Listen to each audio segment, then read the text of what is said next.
Gabriel placed Adam on top of one of Bakka's mountains and Hawa on top of a neighboring mountain. Adam's mountain would later come to be known as Mount Safa, and Hawa's mountain came to be known as Mount Marwa.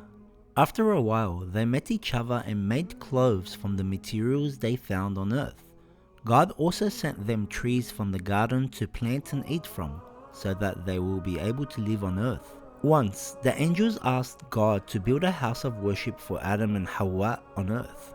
God answered their request and sent a host of angels to build the Kaaba where they would worship. The Kaaba had two doors, one facing northeast and the other facing southwest. Within the eastern corner of the Kaaba, they instilled a stone from the skies. This stone was whiter than milk. Over time, people would renew their pledge with God through the stone, and in response to their sins, it would turn pitch black and become known as Hajar al-Aswad, the black stone. Gabriel was given the honor to teach them how to perform the Hajj. Later on in life, Hawa gave birth to Qabil. When Qabil became older, in some reports it states that God sent a female jinn in the form of a woman for Qabil to marry.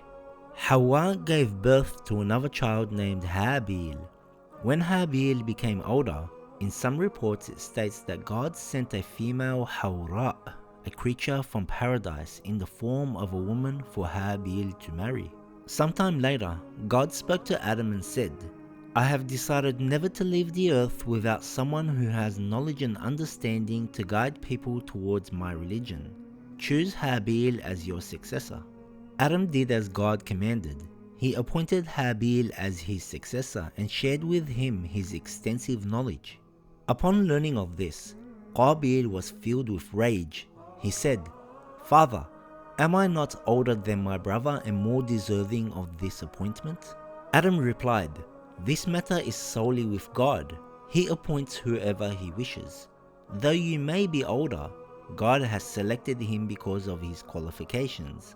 However, if you believe I am mistaken and you do not believe me, then make God an offering."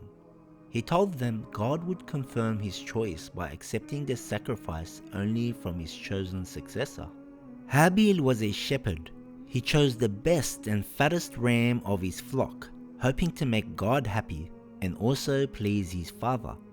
Qabil was a farmer. He picked a handful of the hardest wheat grains from his field. Sadly, these grains were so hard that even his animals couldn't eat them, and they couldn't be used for making flour in his mill. Qabil didn't really care if it pleased God or made his father happy. When they placed their offerings, God accepted Habil's gift. Qabil felt angry and became jealous. Instead of trying to understand why God didn't accept his offering, Qabil became even more angry. In a moment of weakness, Satan whispered to him and said, "If you get rid of your brother, your father will have no choice but to give you all the love and blessings he has given to him. Kill him, and you will become the favored one." Qabil was convinced that this was the only solution. He shouted with anger at Habil, "I swear that I shall kill you." Habil replied, "Even if you try to harm me, I will not harm you, for I fear God." When he found the opportunity, in a terrible act of anger and jealousy, Qabil lifted a rock and struck Habil's head with a deadly blow. The rock smashed into his skull, and in an instant, he lay dead on the ground. Qabil started to panic as he has never seen death before and was worried what his parents would do if they found out. He had to hide the body but didn't know how to do it. In his distress, God sent a clever crow that dug the earth and concealed something, showing Qabil how to bury his brother's body. Following the crow's example, Qabil dug a grave and buried Habil. Then he fled into the mountains, determined never to face his parents as long as he lived. God told Adam of Habil's murder. Adam was heartbroken. He mourned for him for 40 days.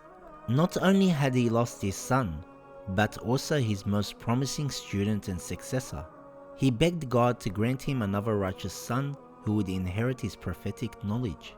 God answered his prayers, and shortly after, Hawa gave birth to a son. Adam named him Shaith.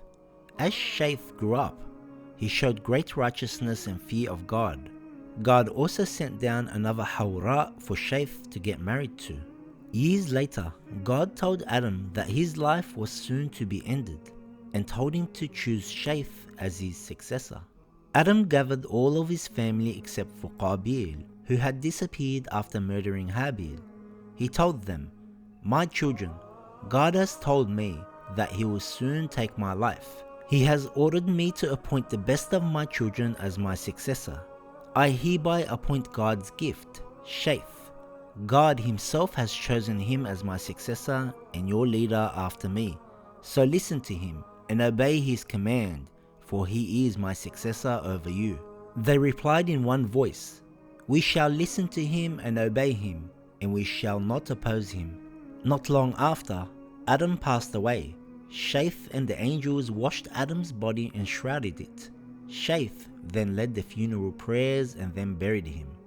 Hawa survived for another year, then fell sick and passed away as well. Shaith buried his mother next to his father.